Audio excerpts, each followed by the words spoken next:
Oh, proud na proud. Tapos no, nakipag-agawan kayo sa ticket para pumunta ngayong gabi.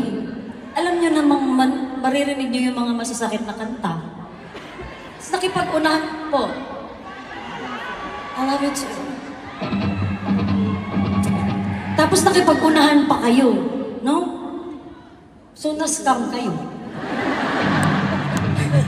Pagdating dito, sasaktan lang din pala kayo ni TJ. Pero syempre, dahil sinaktan po kayo ni TJ, Sasaktan ko kayo. okay lang po bang saktan ko din kayo? Wala, iba talaga sila dito. Saktan ko kayo. Tuwa.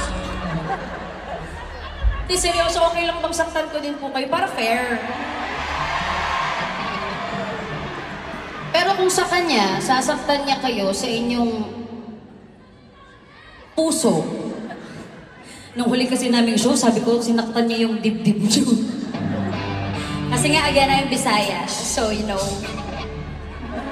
Kaya ako, singer, dahil bobo ako sa Filipino. But, you know.